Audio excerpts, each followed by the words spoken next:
Welcome back to another video. Sorry I've been gone for so long. Let me kind of give you a quick update before we get to the actual update of this video. November is busy. Always has been, always will be. Yes, Outerplane videos are still coming. It just takes a while. I have some pre-recorded, but it probably won't matter because by the time I now get to it, I will need to re-record it on the new one. Yeah. And streams in the morning will kind of hopefully get back to normal here in the next week or so. So yeah, it's not a I'm disappearing thing. It's just a I'm really busy kind of thing. So yeah, I gotta watch this twice now, but it's good. At least now I know kind of what's coming because I hate doing these without actually knowing. We just watched the producer's letter for Outerplane's November update, and I think most of you are gonna end up probably going to end up joining me in the thought process of this is a little late because a lot of the stuff they're talking about is already in the game. So they need to get more ahead of it. We should be getting December. We should have basically been getting December's update now, not November's update at the end of November, if that makes sense. But I guess it's a chance for you to hear their thoughts, and the way we're going to do it is very similar to the last time. We're going to kind of listen and then we're going to talk as we go with a very quick kind of like overview of my final thoughts at the end. This video is 35 minutes. And so yeah, expect this to probably be about 45-50 minutes of a video. But we're going to listen to them to let them kind of talk and get their thoughts, let them, let you hear directly from them, but also now get it translated to somebody like me and, how I look at the game, how I think about it. And yeah, so let's go ahead and bring this up here. We'll put it up in the corner and we'll make it a little bit bigger. This way I'm not covering up, because it is subtitles, so I want to keep it to where you guys can read it, all that good stuff. So we'll let that sit up here. So yeah, this is the November update for Outerplane. It just dropped a little while ago. Yeah, I hate to say it's not really that hype, but let's go over what they're talking about, because some of it is kind of important, but also it's kind of like, if you've even like remotely looked at the game in the last 2 weeks, most all of this is there. So yeah, let's go ahead, kick this off, and let's see what's cooking here.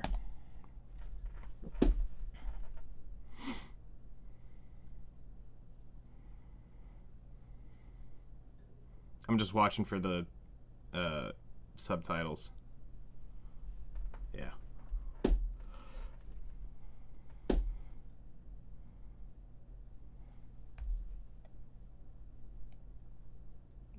Make it a little bit louder for y'all.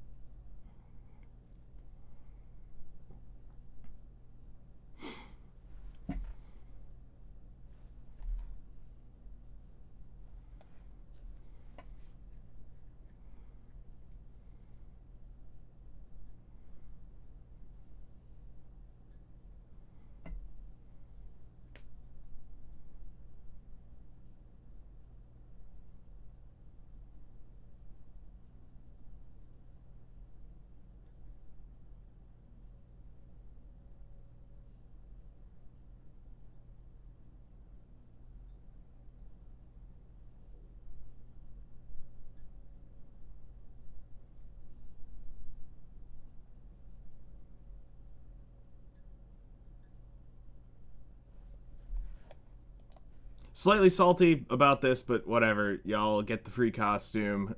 This was the Halloween. I believe this was the Halloween Battle Pass skin for Veronica, or for Valentine, a while back. But enter the Valentine code right there. What we'll end up doing is at the end of the video, well, actually, when the video's over with, I'll put it in the description and in the comment section.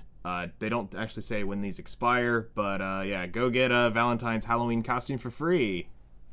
I paid $20 for it.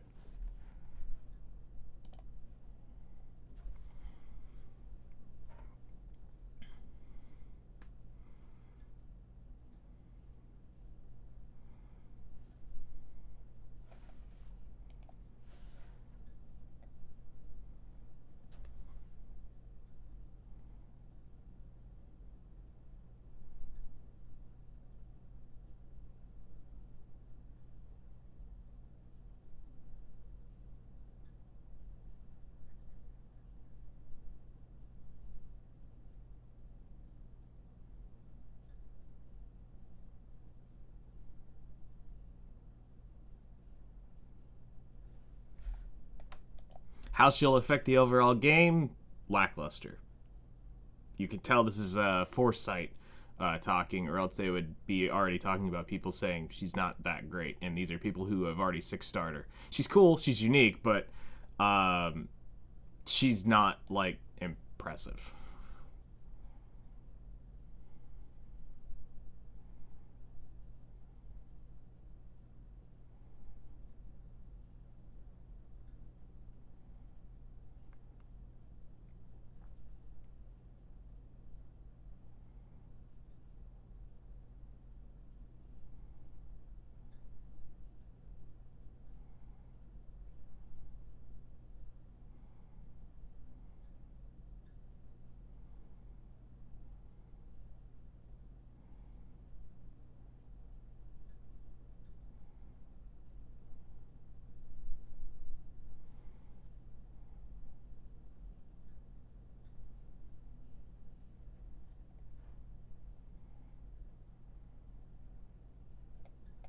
And that right there is part of the issue with her is you have to bring somebody else along to do it. So basically you're trying to make her the star DPS, and this is one of the reasons why she's probably not performing the way people want her, is because they're intending you to rely on dual attackers. So that's kind of interesting.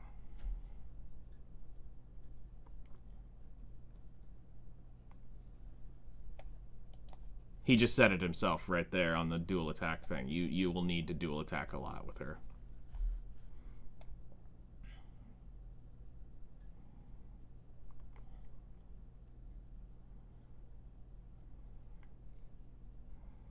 Hey, let's recommend another Demiurge character that you're probably not going to have.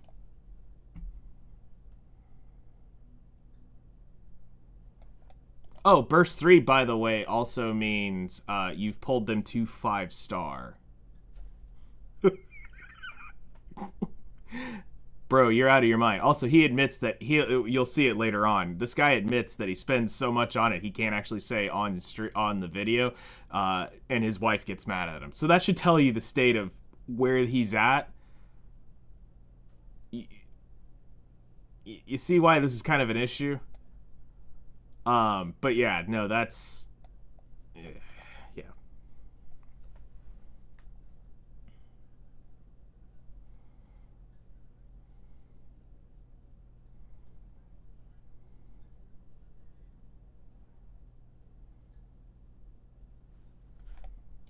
Too bad she doesn't counter Demi Luna at all. Everybody that I've talked to that has 6-starred her said, yeah, no, Demi Luna still just walks right over that anything with that team in it. So there's other ways to do it, just it's not with Gnosis Phalia.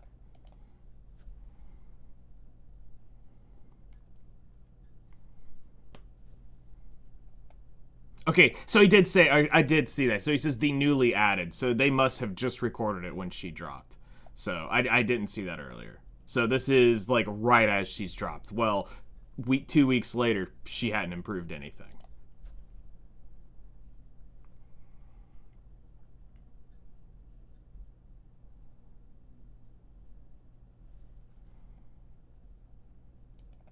Copium, she's not great. Looks cool, not great.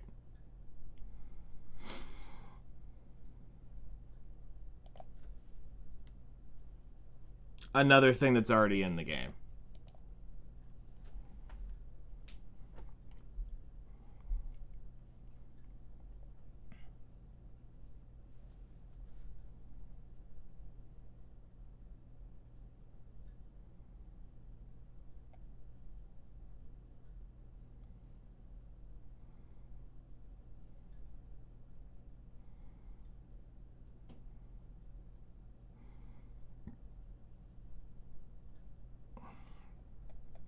Difficulties using her. She's the queen of PvE. Dear Lord, throw her on a team. Keep her alive, and she carries your fight.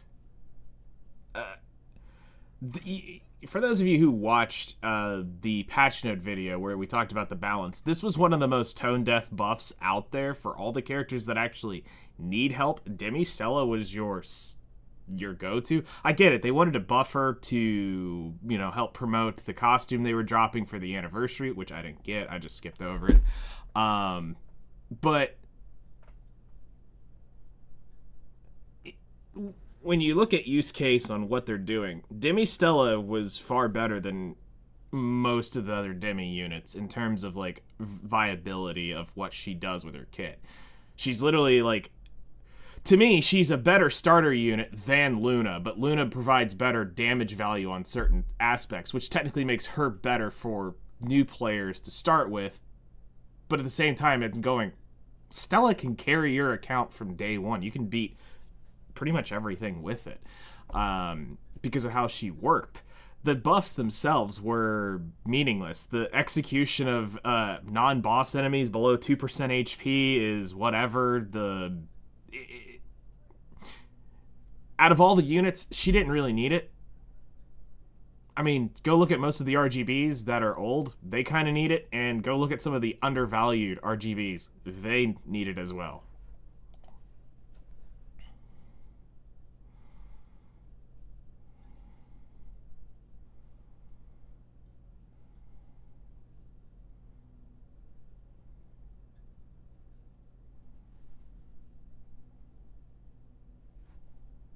If you equip a Mage's Charm. Most people aren't doing that. You're running Rogue's Charms. But, okay, I get their mentality where they're going, but most people are running Rogue's Charms. I get the Mage Charm tech. I do understand what he's saying. Once again, you can use their Burst 3. You yourself right here don't realize that half of your player base aren't going to have Burst 3. You're not pulling these units to 5-star. You're crazy if you're pulling these Demiurge units to 5 stars if you're not spending. Like, seriously, you are crazy. That is a significant Aether gamble for your account to do this. Now, I know some of y'all have done it. We're not going to get into that today, but I'm just saying, you're out of your mind as a developer if you think your average player base is pulling this crap to Demis, just Demis. That's it. That's really all we're talking about. It's the Demiurge units to 5-star. You're out of your mind. It's not how free-to-play, low-spending players go, bro. You're getting, like, 4-star at best and walking out. But to get the Burst 3 at 5 stars, bruh. Come on. You got to stop thinking about this from Burst 3. It's Burst 2. You're living on Burst 2, man.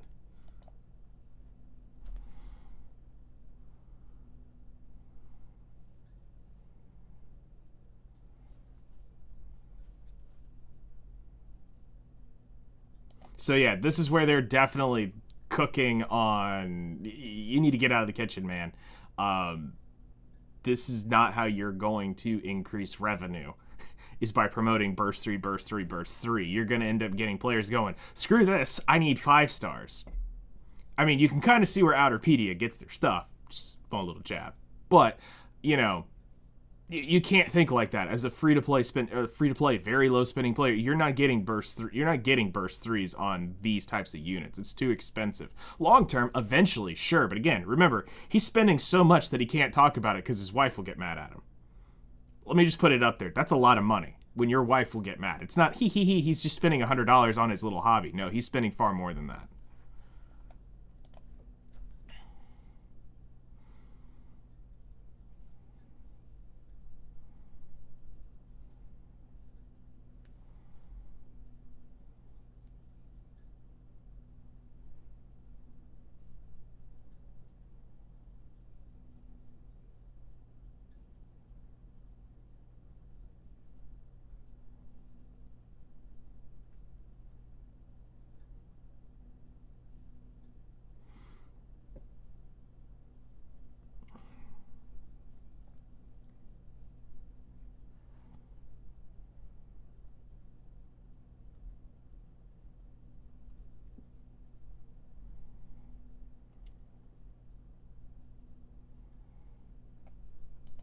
Just leave her alone, all right? Just leave Demi Stella alone. Walk away.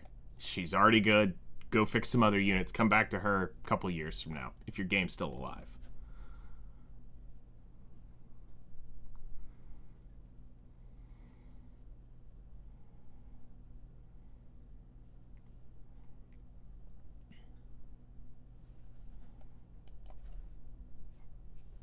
PvP update.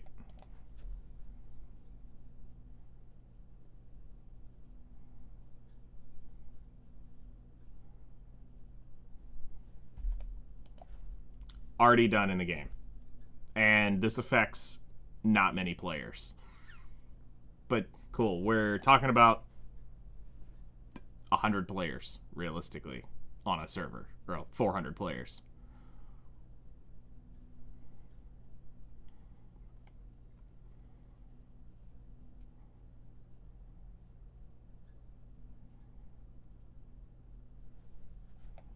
To me, that honestly provided a better outcome.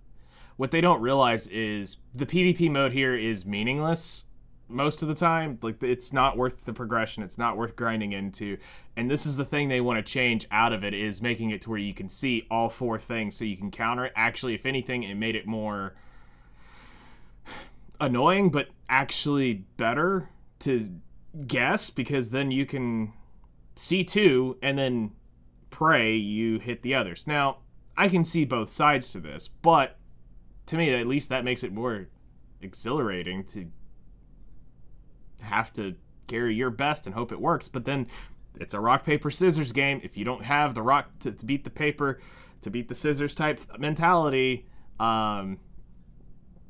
you have to get into, can you just outright brute force it? And at a whale level, or the high-end top 100 PvPers, or really even top 200 if you want to get into that, you're dealing with gear plus rock, paper, scissors. So we'll see.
Okay, so the Q&A section, I'm just going to go ahead and pre-warn you, this is one of the most boring aspects of it. I don't know where the heck they got these questions from, because not a single one of these I have seen anywhere.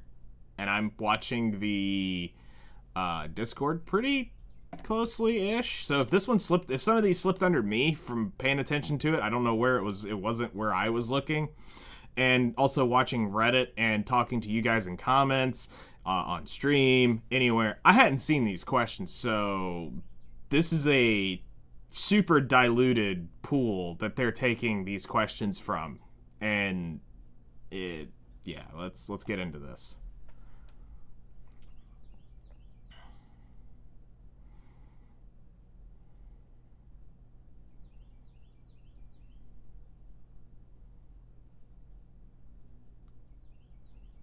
So I believe we are talking to him on Reddit.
All right, I'm sorry, just real quick. I just noticed this.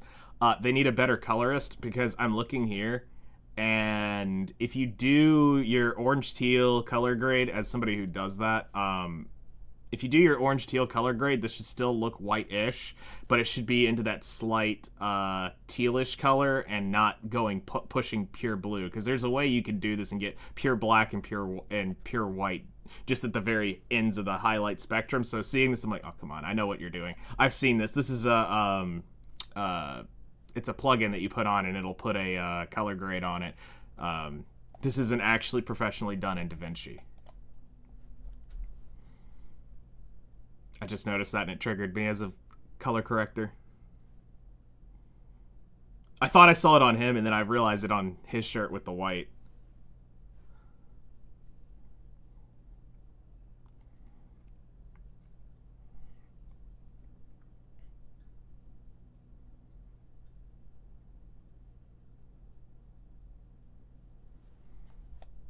Okay, so rebalancing accessories. This I can stand behind their discussion on this, but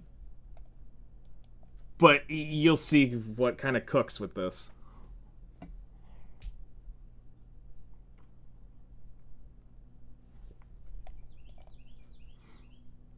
85% of the accessories are literally you're never going to use. And then 85% of the stats you are never going to use in how they're set up. So they've got a lot of underwhelming stuff, and the way they've designed the game, I can see where this is going to get into a very slippery slope and quick in trying to do it. And I don't think it's, and as he's going to say, it's not something you're going to be able to do right away.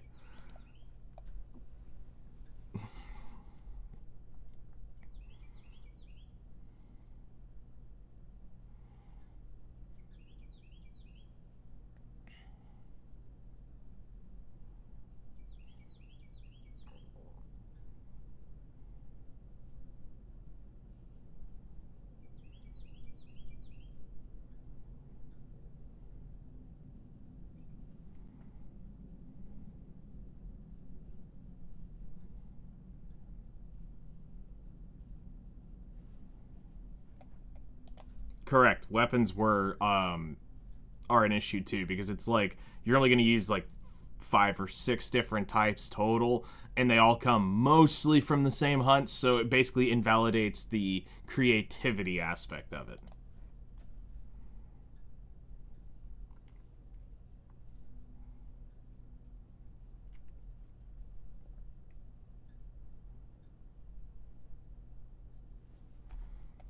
So I can tell you from Epic 7's side of things real quick is um, they on at one point they brought out an entire spreadsheet or well a post, and they showed you exactly what was being used and where, and it was blatantly obvious. So I mean, don't worry, these guys will have a layout and a readout of what is being used in the game across each server, and they'll be able to tell you, oh, so global's using these sets, Korea's using these, well, Asia 1 and Asia 2 are now on, or now it's Global 2, so they'll be able to say Global 1's using this, Global 2's using this, Japan's using this. So they'll be able to see those in that aspect. And then they can say the overall averages, they're using this, they're using this, because you're able to see what sets were not being used. So trust me, they have an idea when 1%, when they see like 100 people only have this being used, it's probably not good.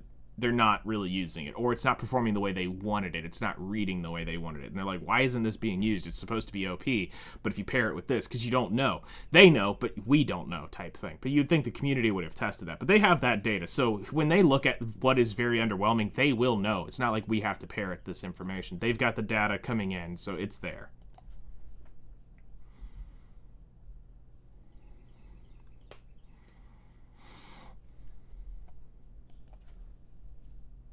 General Korean mindset. Just saying. It's not.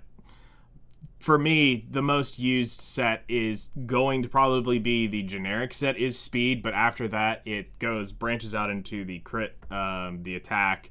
Then you get into your more, how does the unit perform?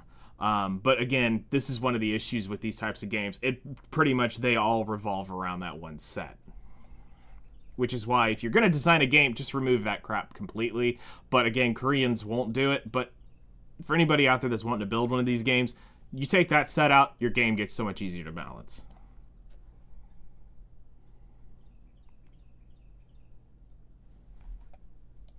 Now that was wild, that he's using pen set. Okay.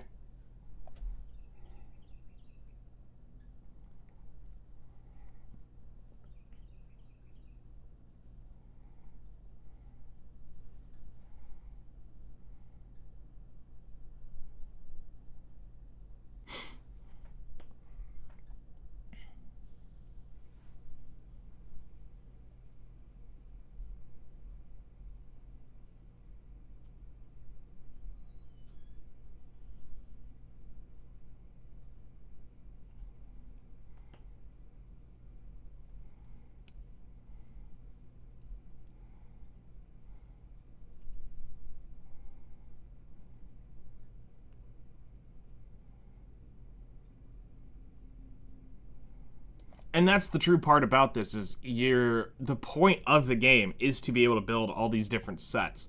But we only build 4 sets realistically out of all the different hunts, because most of them just, one is truly superior, or the way they break down when you go to split the sets, the value's lost too much. So there's a lot I can see where the hope as a developer is there that you want this stuff to be used, but the practicality of actually using it, you're going to get just dunked on. And that's a hard balance to do, especially with the way they've done gear sets over like Epic 7. Epic 7 made it a lot easier to technically do this. But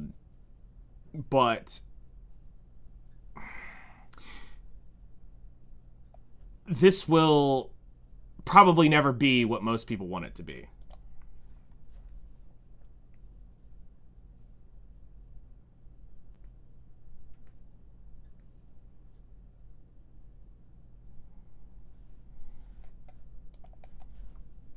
Well, who's asking for this?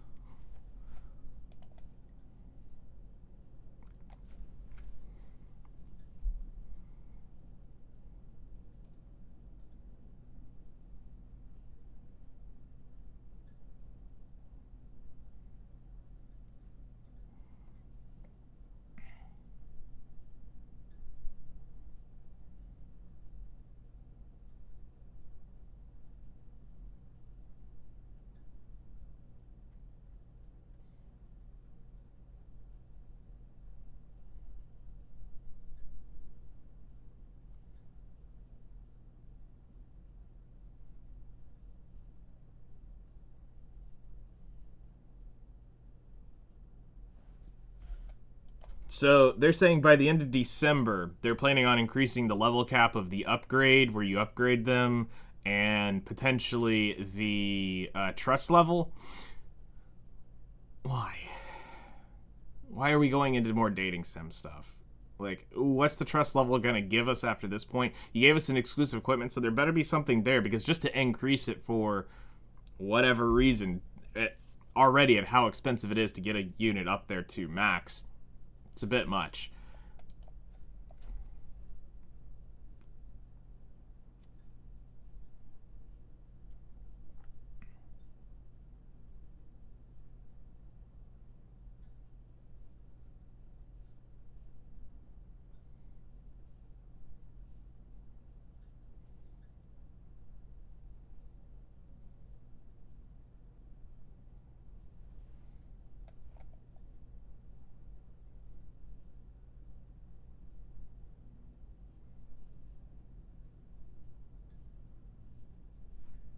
No, it's the fact that if your growth materials are piling up, your it's not that you've been farming for a long time. You're not building all of your characters properly, because in order to max out that whole thing, it's a lot of stuff. Now, sure, if you've been playing from day one, yeah, and you did not stop at all, you've got pretty much everything maxed. Also, if you're doing what these two guys are doing, everything's maxed. but they're spending. Remember, spending players see this game a different way. Like, actual spending players will see this game in a different light.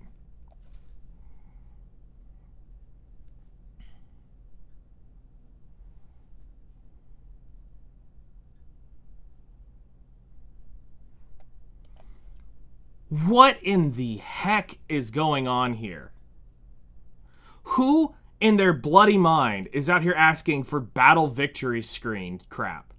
There is so much other stuff that's more important in this. Trust me, this is not going to increase your revenue or increase your ability to retain players. Is not this. Out of all the questions that could be asked, this is not one of them. Who is asking this stupid crap?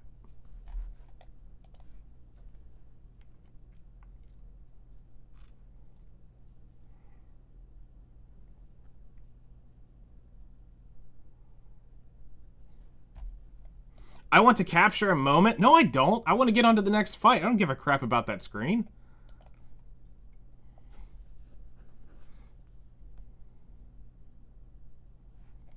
Many players would enjoy this. Who is out there? Please. I am actually curious. Who in the heck is out there wanting to get screenshots of this crap? I get it. I'm a boomer. I'll go out there and admit that in the first place.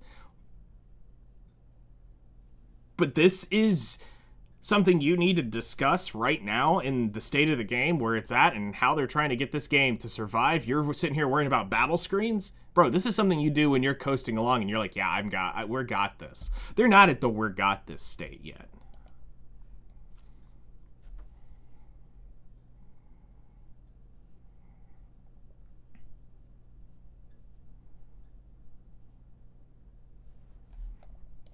Who? The fact that you're saying you've been given similar feedback.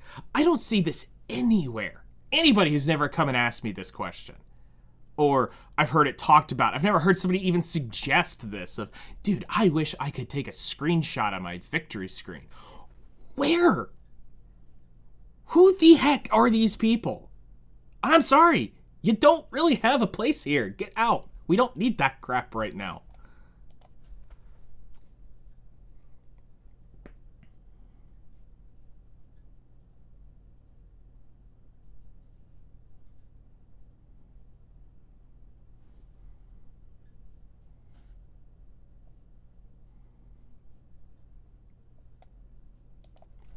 Many people, this must be Korean for 5 people, I swear.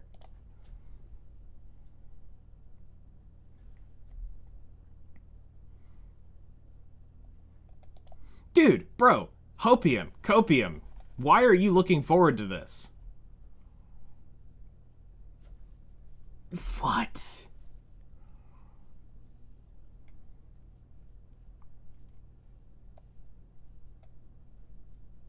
No, stop, no. Bad, squirt bottle, holy water, whatever. Stop, no. Stop wasting time on stupid shit like this. Gimmick improvement. Okay, so this isn't, I don't think this is translated right. This is mechanic improvement, not gimmick. But I get what they're trying to say with this. So this was worded a little bit weird. So when they talk gimmick, think mechanics, like game mechanics.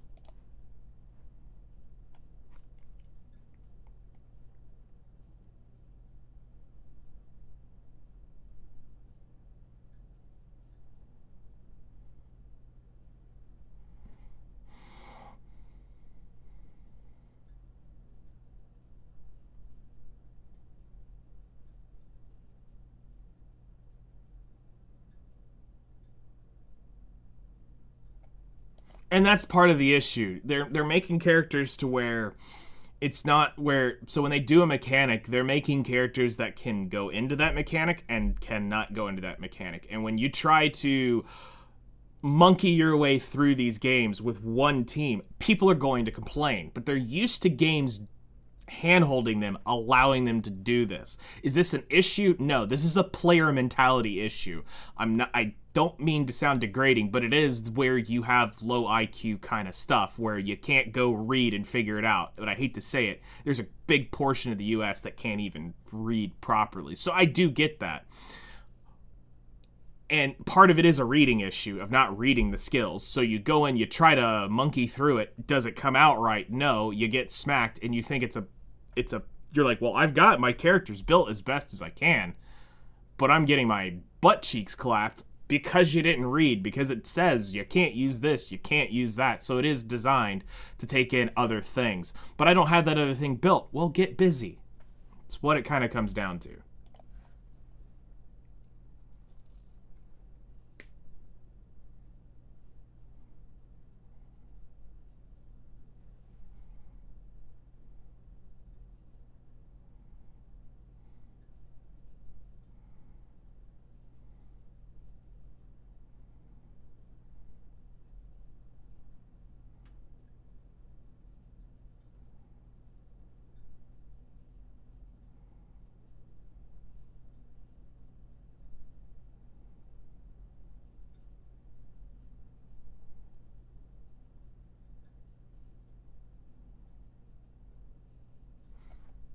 I don't ever think this is impossible. I always think it's what combination of units does the trick. What are you willing to do to get through that? So that's never really the issue.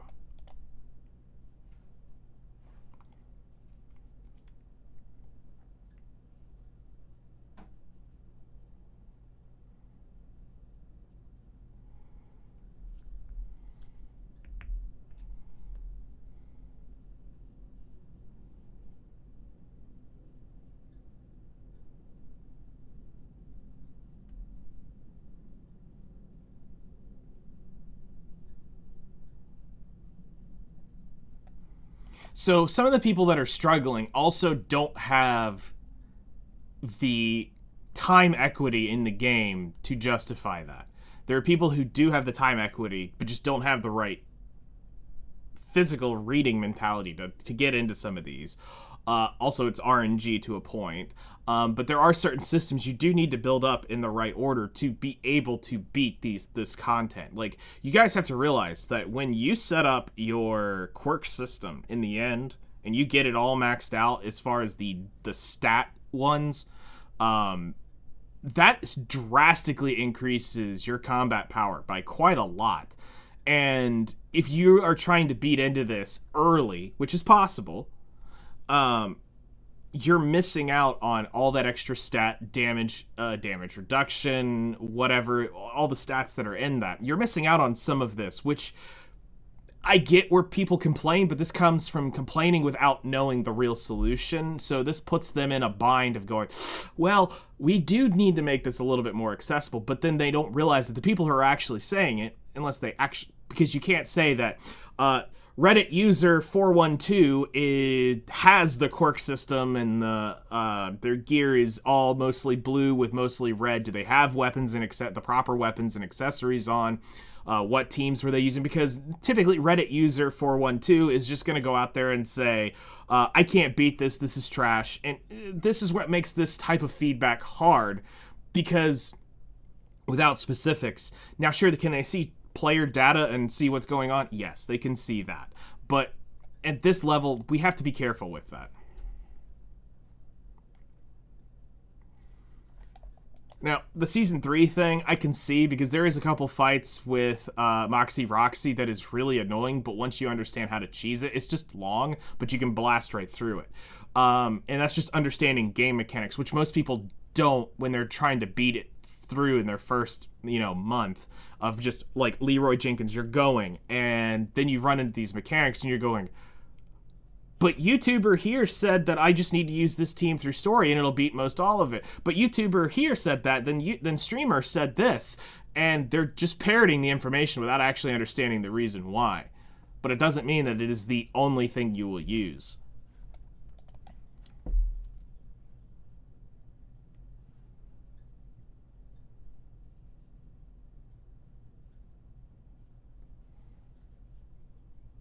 Okay, here it is.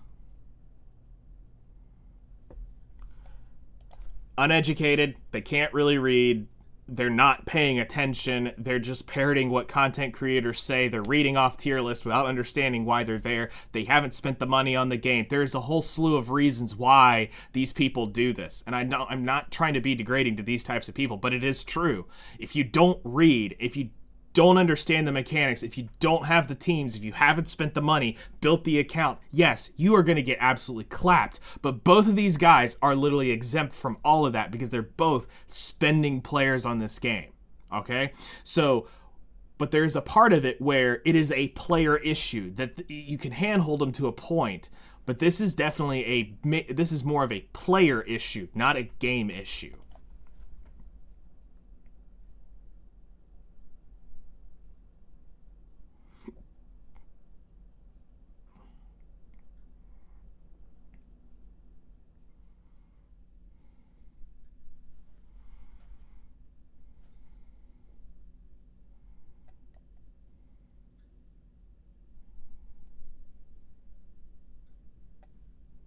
No, it's just simple.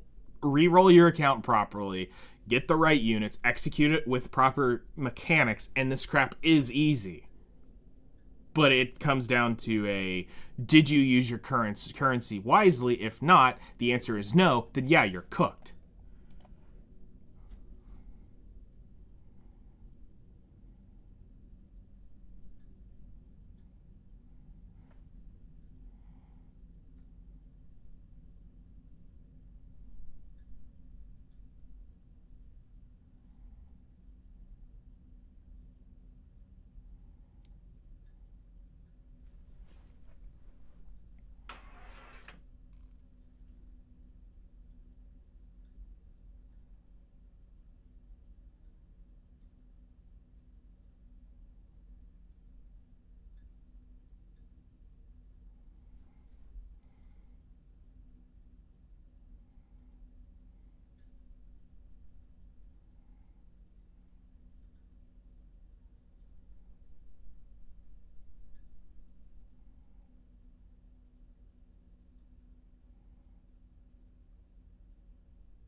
Dude, this is something that, again, why are we talking about asking this question? Why do we need to have the I get what okay, so Nikkei did this pretty well. Once after a certain point they basically put it into where you can play the story.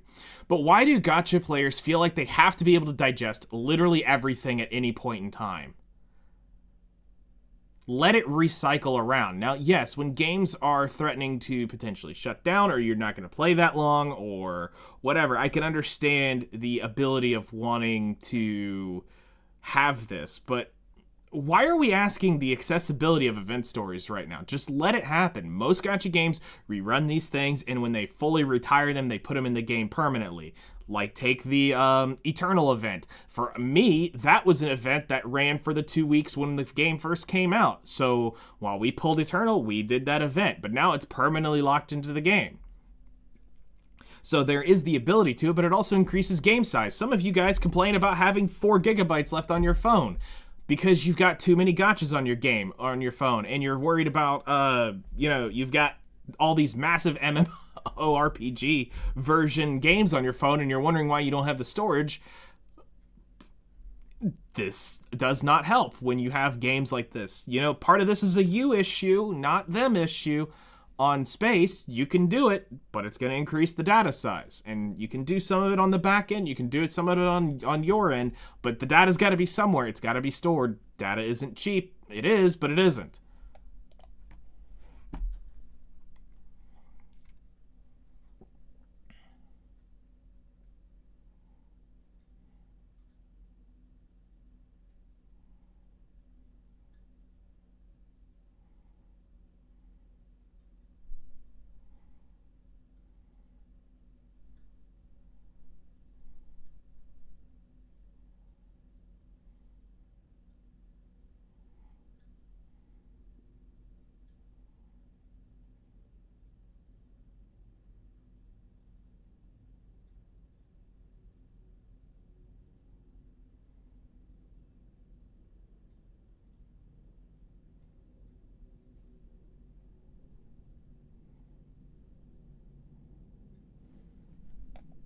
gonna be 100% real.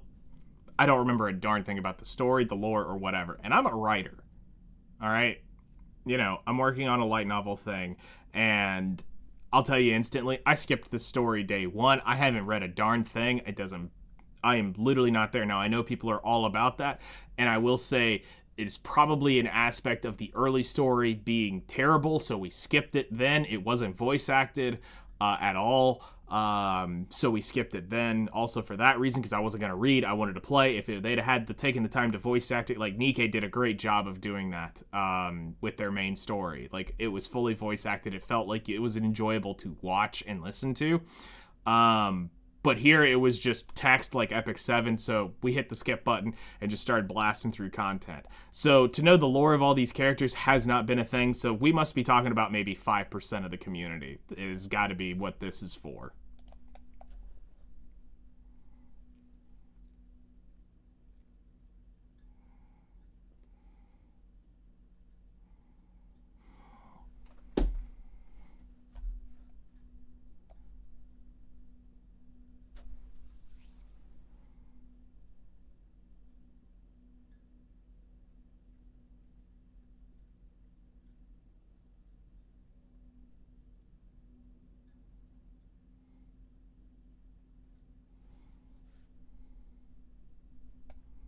But as I said, this is a space issue. The more of these they add in, the bigger the game file eventually becomes.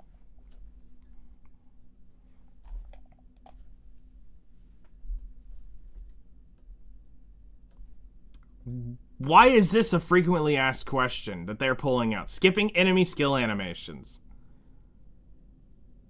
Bro, how fast in this game are you trying to make it? Like, I get it. If you're trying to make it a toilet game, then everything needs to be extremely blitzing fast. But there's already so much skip ticket in all this stuff in this game. Why is this a concern right now for the game? We need to be trying to make money. We need to be trying to get things in. This is not how you're going to make money, is skipping boss animations.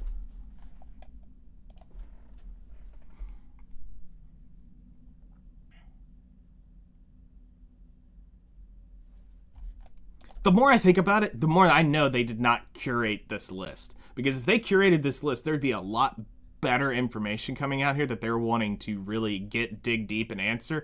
Not this surface level bullcrap that they probably had some intern Chan go through and grab what they thought were interesting and unique questions is probably how they worded it, and then to get their live reaction on this video. So much of this is just, why?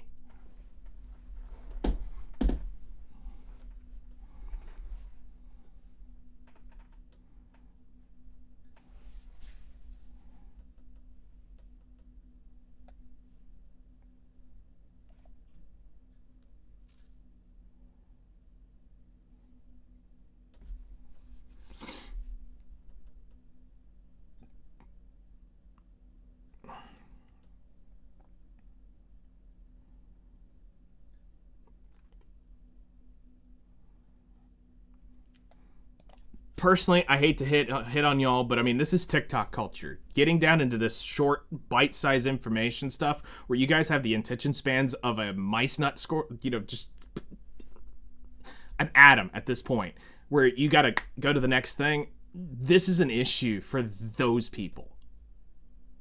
I understand it kind of can drag fights out, but at some point, you're just gonna make this game so cheap and so meaningless. Why are you playing it?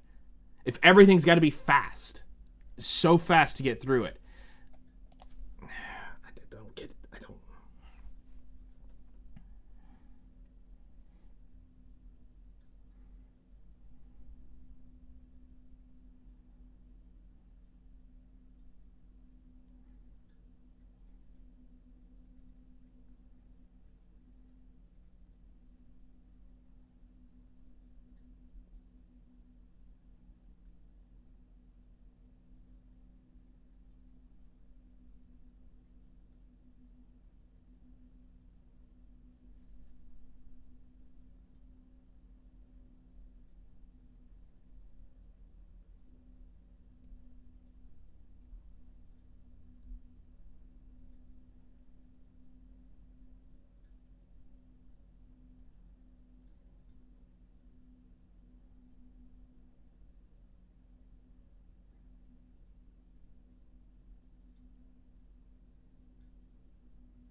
here's where we expose. This is where he gets exposed for how much he's spending on this.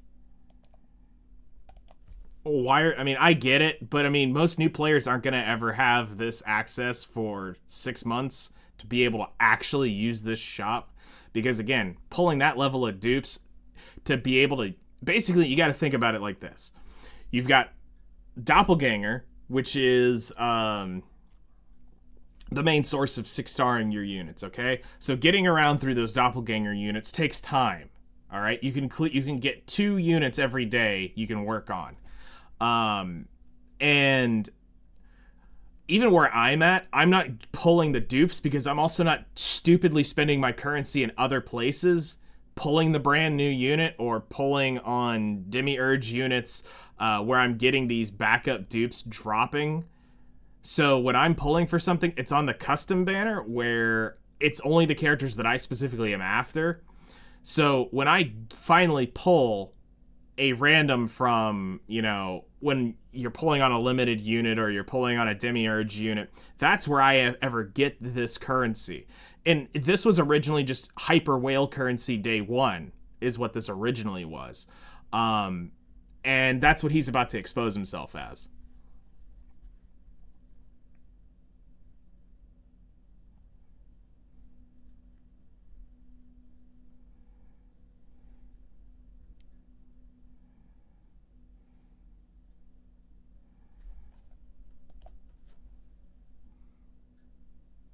He spent quite a lot.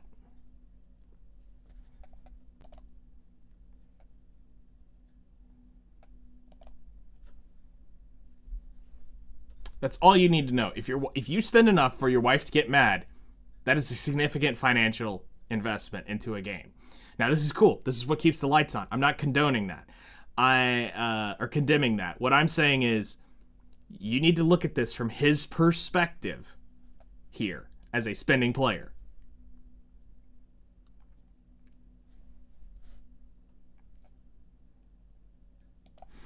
$10,000 to 20,000 star pieces. Like I said, that means you are pulling a ton of units, okay? A ton. You are super deep into this. The average player is going to get, you know, in their first 6 months, they might have 5, 6, 7, you know, actual 6 stars, because they're going to probably go, you're going to probably work up some of your 6-star, you're going to work up to like 4 stars on a few, you're going to get a couple 5 stars because you do want their burst 3 for when you cycle around on long-term content. Fast-paced content, you'll never use the burst 3 realistically almost ever. You'll be working on like getting 4, by the time you get 6s are just luxury items at the end of the day. And that's when you start really generating this stuff.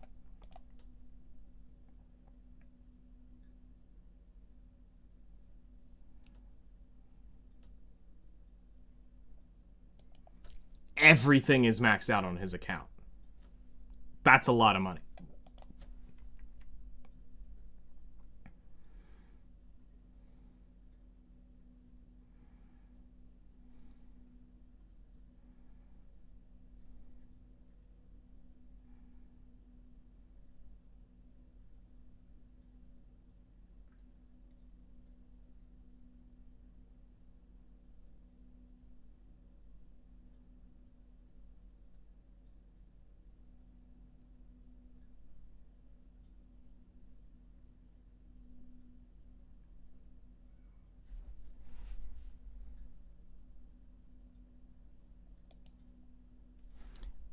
Why are people wanting to renew the early story and early character stuff? Again, another question of why? Why are we asking this stuff? Why is this the important stuff right now in a make or break situation for a game company trying to stay alive, trying to earn revenue? Why are we not asking more important questions? Why are we not going out there and trying to dig into, you know, things that matter, character balance, new characters, new development, new content, you know, getting into those types of questions. Instead, we're asking surface level bullcrap that really doesn't matter at all in this game. This is not what's going to keep the lights on. This isn't what's going to bring a player to stay returning. Just because you do a story renewal isn't going to bring in 50,000 new players. It's not. That's not how you're going to get them. And then with all the negative press of sitting around the game in general, because of Smilegate's just negligent degeneracy handling of this game and never doing anything with it, is already going to put a massive shadow over this to get people to even want to come back. These questions don't matter.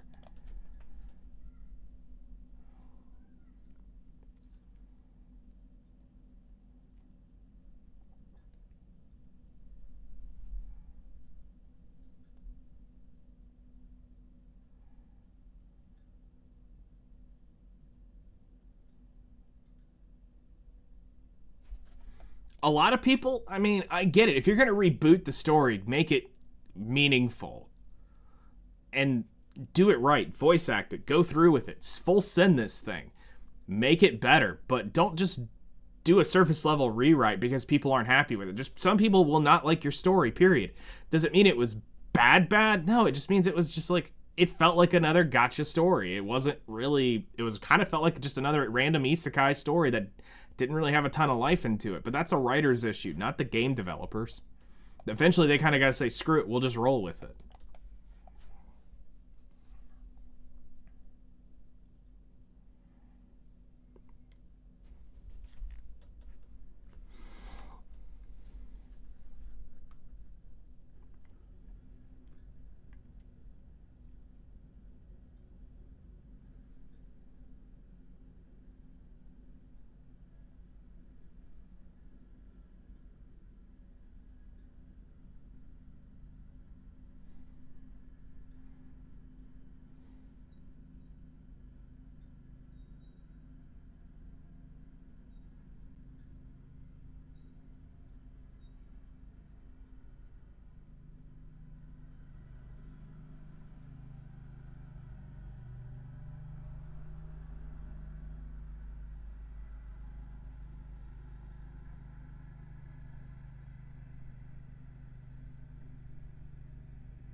I mean, to revive any of the old characters, 2 stars are important to the game. 1 star's less so. 3-star models, they're not terrible models. So, are they as flashy? No, but it also shows the progression of time. It feels like wasted asset time, and I think that's kind of what he's trying to hint at without saying it, that there is just a... there's a point now where you can't, they can't completely invest into that right now because of everything else they're going on. Also, I think part of their issue with story content is they try to drop it all at once. At least Epic 7 did it, I think, annoyingly better, is they drip fed the content all year long for the season. So when they did a season, every month brought in a new chapter to it. Here, from what I remember seeing, it's just bang, here's the whole season all at once. Then here it's which means you have to prepare more, so it's like you can't change as often or adapt and move forward if you get a better idea. It's baked in and it's done because the whole thing has to be set up. But I mean, personally for me, when I think about it, I don't care. You could drop season 10 of this story and I will not read it. Unless it's voice acted all the way through. I will not take the time to go through it. As me, I mean, this is never going to be anything important for me. Doesn't keep me or hook me into it. Like, I mean, I'll be real. Nikkei had probably one of the coolest stories ever. Did it keep me playing it? Absolutely not. The community, the content creator program, the way, the direction of the public-based company that they went, ruined the game completely for me. Would I go back? No. Even though the story is fantastic, the voice acting, the whole setup of it is great. That doesn't keep me in a game. That's me. That's not you.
Once again, why are we asking these questions? Improving daily access.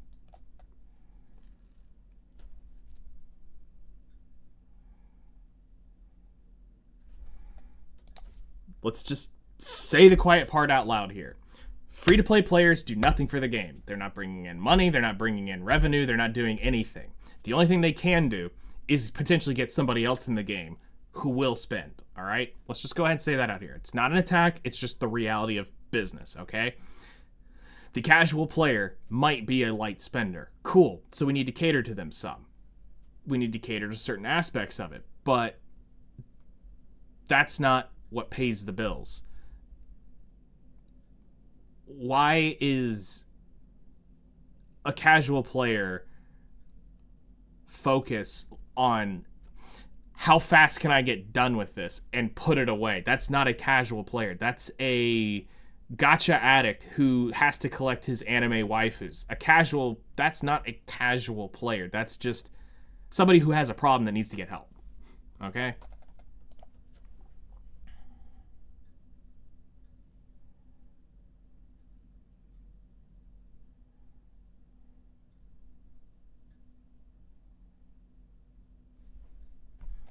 So what I think they're discussing here is the one thing that it's so minute at this point. It's the fact that you have to check in twice a day because of how the timers work.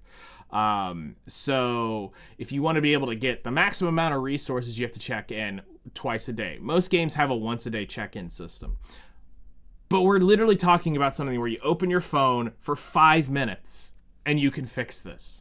If your life is that busy, now I get it, people work 12-hour shifts, but trust me, there's going to be some point during your day, twice a day, once in the morning and once before bed, that is before and after the resets, and that allows you to do this. It's 5 minutes, if that's really what we're talking about. This is a personal time management issue that's catering to a very, very micro few set of people. I get it. Some people just want a one and done thing. And now I understand that.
Why? Why? Why that? Why that? Why is this a question that is in focus right now? The gacha animation improvement. Why? Of all the things we could be talking about right now, why this? Who are they asking these questions to? This is that survey that gets so massively biasly skewed that it makes things sound like it's completely something else. Who are they asking this kind of crap to? Or who's asking this? And where are they pulling this information? Nobody gives a crap. You look for the gold spark, cool, skip. Gold, do you get the gold spark? Skip. Even if you get the gold spark, skip. That's all we need to know. Does it spark gold? Does it not? We don't need a fake out. We don't need a whatever. It just let it be. It's done. And I think he kind of laughs at this a little bit.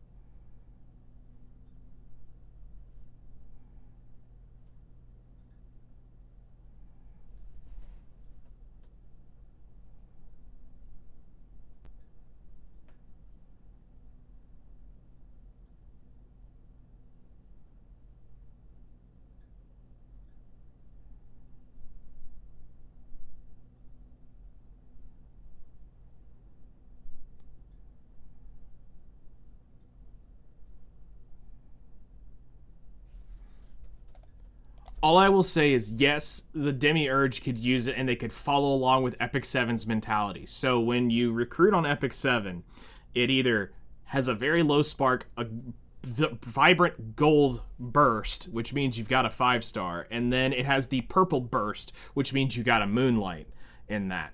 That is the only thing I could see different here, is that instead of it sparking that gold, it goes out to a purple, and it means you got a Demiurge unit. But that's just a quick color change and a quick coding change, and that's done. But outside that, if you're really wanting to signify that, okay, cool. But outside that, nobody cares. Does it spark gold? Yes or no?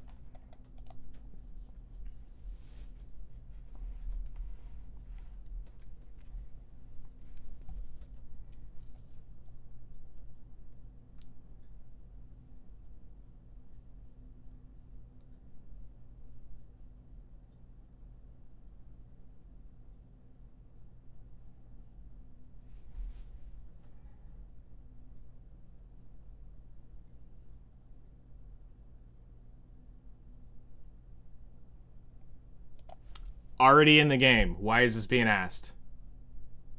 This is, again, where these videos have got to get out on a different time schedule.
And that also helps too, because the off-banner pull felt really bad because you were getting a third of the currency. Now you're just getting the full unit, which does help speed up the dupe. But again, you're not really worrying about that because 90% of the time you're going to focus them in off Doppelganger, or you're getting the random hit as you're trying to pull for really festival and limited units. That's all you're ever pulling for here.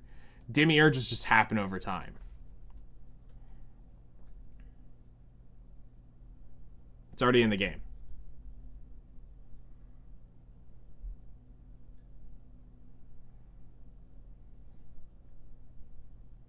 Already in the game.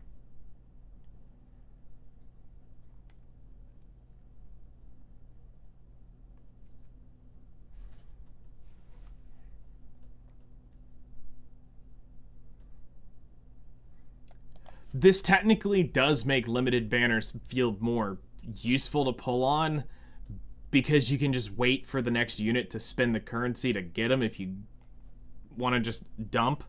But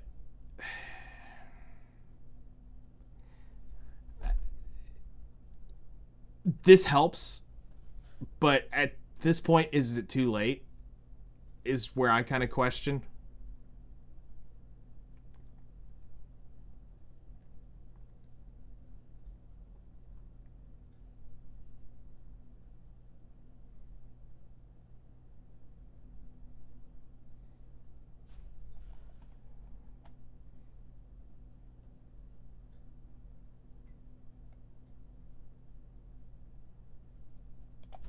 New coupon code M94U will get you Call of the Demiurge. It's probably a multi, is what I'm going to assume. Almost done.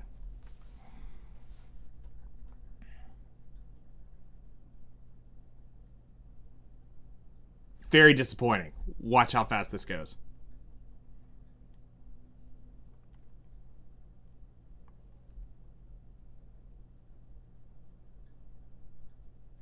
Already out.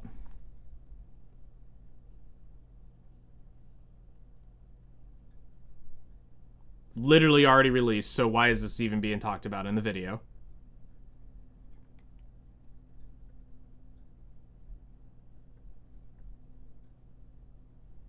Cool Monad Gates rework.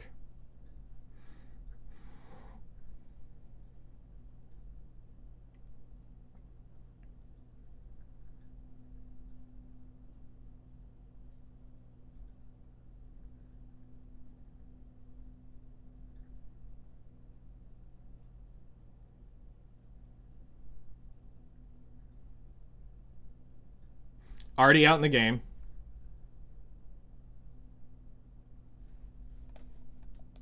What in the AI crap is that?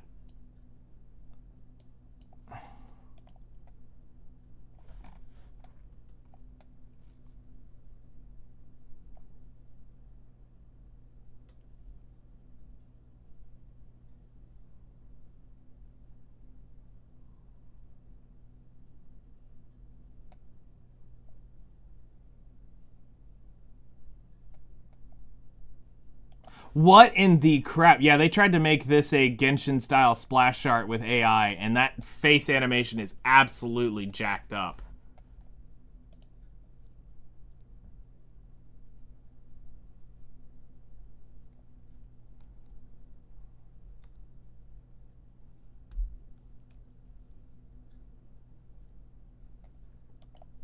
I really want to insert the Stark meme of, thought he wouldn't notice, but we did.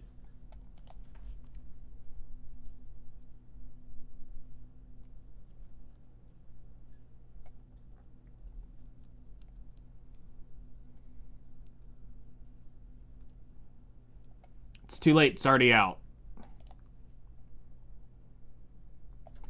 That's what you should be saving your money for. And then there's going to be a new one released as well.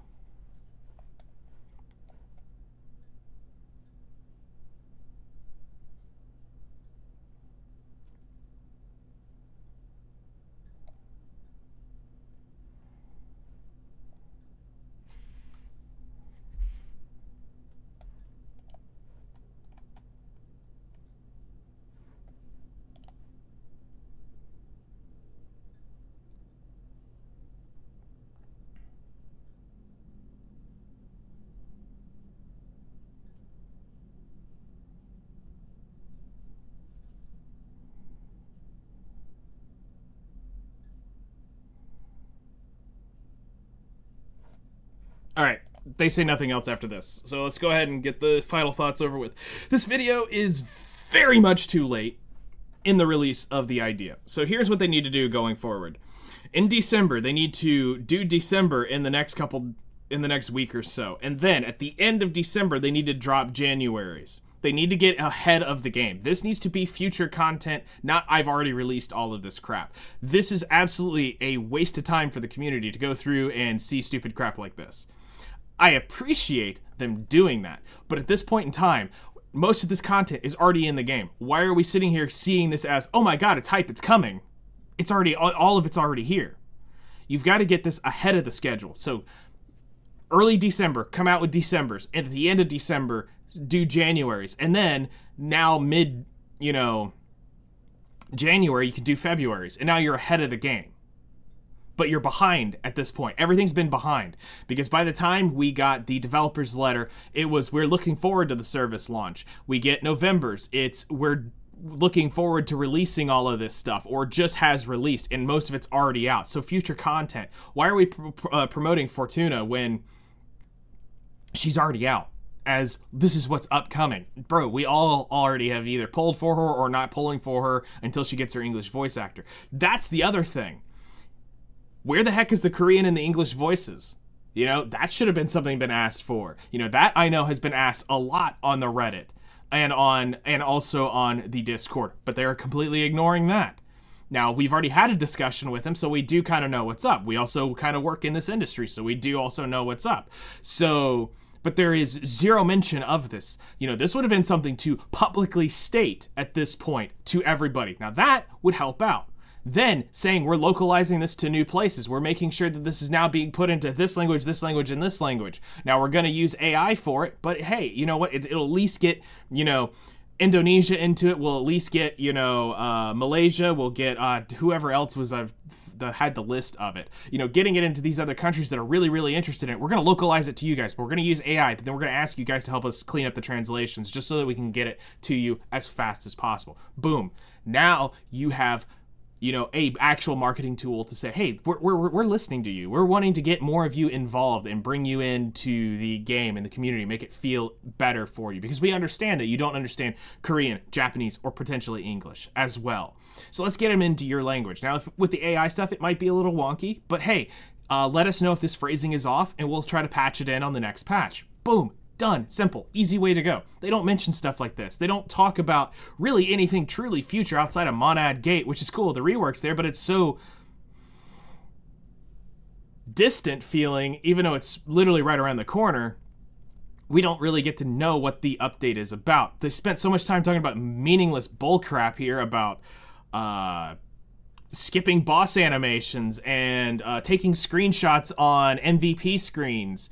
Where was the actual, meat and potatoes of this? This whole thing felt really off.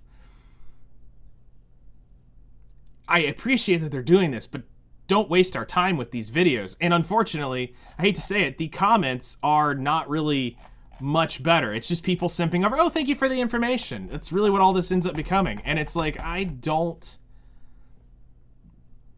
don't need that here. We need actual answers. You guys are living on borrowed time here for this game. That's not me trying to doom scroll this or anything like that. It's just me to say there's a lot that needs to be done here, and you need to really focus on important things to get the game to live, to make money, to generate income, because what we want is a Danmachi rerun, but you're not going to do that at making $400,000 a month. And next, November's numbers are going to be less than October's. That's easy because we can tell the player base has dropped significantly since October.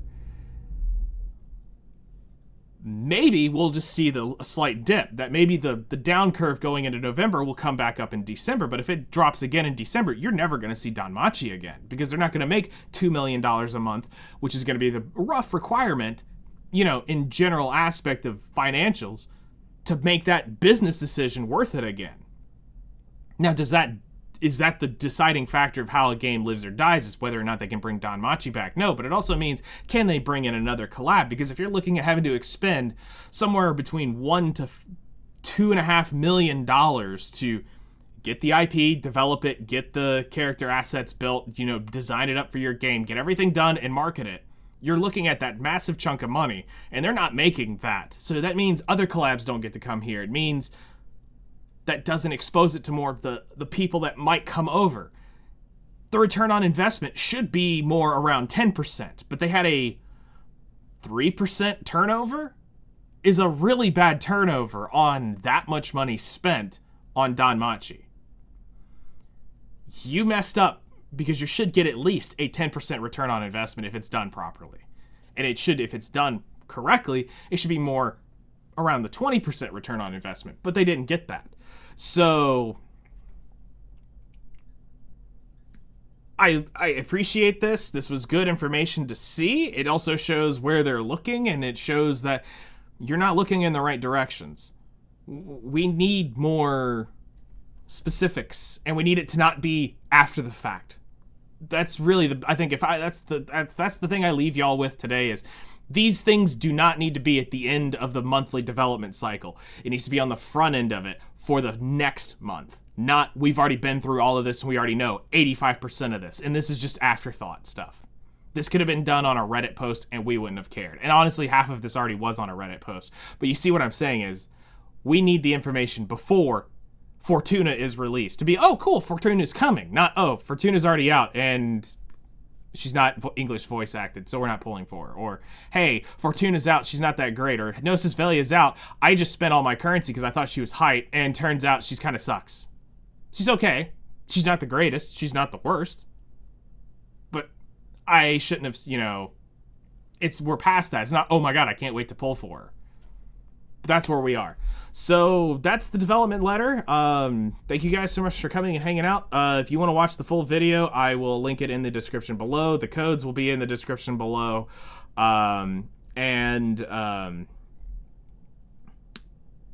Look forward to seeing what the December one's going to be. Hopefully it's not another past content thing. If it is, I don't really feel like these are worth covering because 95% of the information has already happened at this point. We cover it as it happens in the game.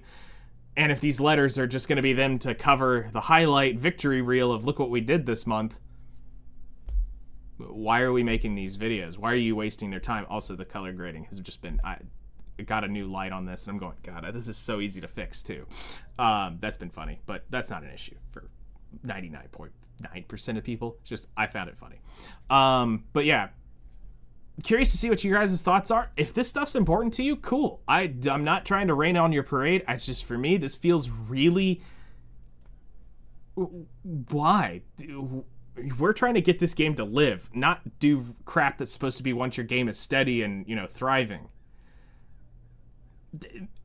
If this is what keeps a game alive, then I feel like I'm really out of touch with video games at that point. If that's really what makes a video game stay alive, that it's not the character, the true character balance of things that aren't used, that it's the physical mechanics of content. It's the fact that of generating meaningful in-game content to power these characters up to this level to consistently repeat and do that. There's no mentions of stuff like that. Like Light Dark Tower is not going to carry you for in-game. Once it's done, it's a skip ticket thing. Again, it's a one-off thing. It's not something... The best way to explain it to somebody who doesn't know is think about it like Diablo. If you don't know what Diablo is, go look it up. The best case I can tell you is from playing Diablo 3 because I put a crap ton of hours into it. We're not going to talk about Black Desert, but just understand this. In Diablo, you have two dungeons. You have the normal rift and a greater rift. You go around, you grind greater rift, you grind normal rifts to get the keys. You grind greater rifts to get the gear. Then, as you push, you climb higher up to get chances at better gear. Then, once you get to a certain point, it's about primal chasing in that. And trying to get those primals to drop was all about the constant gear grind over and over and over and over and over again. So, creating something that at in-game allows you to use your characters there, changing how PvP works to make it actually meaningful, because the rewards in the content itself is not meaningful to use, is part of the issue. Most people I talk to don't see PvP as anything worth its time, because most people can go just spend $5 and they get the week's worth of currency or more for $5 in this game. Now, for those who can't do it, it's still not worth doing because the reward itself is like, why am I spending all this time for literally nothing? That's got to be improved. So there has to be value to circle around on this stuff. And the shops themselves don't provide that value. The rewards and the bragging rights, 90% of the people don't care that you're rank whatever in arena. It doesn't matter. Because 90% of the people aren't ever going to go and go, screw it. I'm going to go push up to that because of why. So, yeah, I'm curious to see what December is going to look like in terms of content, because they're talking about the Christmas Diane rerun. You're going to get the new limited rerun, you're going to get the new limited run in that as well. So there's 2 units you're going to have to pull for in that are limited. You're going to have the Monad Gate rework, and supposedly Season 4, cool, some extra Aether, and we're out of that. But honestly, if they don't drop the English voices in December and the Korean voices in December, we've got issues. I know people who are hard quitting if by the end of December do not have that. That's 3 months since they started. If they don't have that in, I know people that are quitting. I know people that are already stopped spending. They're not wanting to go any deeper. And because some of the stuff they're saying they're going to do, they aren't doing, or they're not following through. So let's see what happens. Let's see what goes on for another 30 days here. And hopefully we see the financials improve. I'm hoping I really would like to see a growth. So they made 400 last month. I'm hoping to see in growth. I'd like to see 700,000. But by what we can see in game, it's probably going to be more around 200,000 spent. We're losing a lot of players, and we're losing a lot of spending players very quickly too, which is a part of a problem. So let's see what happens. Let's see if we can get this turned around, get them out there, get this game very successful, because it's not under Smilegate's control, which is beautiful. This game can thrive. That's the best part about it. They just need to do it properly. They need to get out there. So let's hear your thoughts about this, where you see this going, and yeah, look forward to seeing your thoughts. Thank you guys. Take care, and we'll see you in the next one.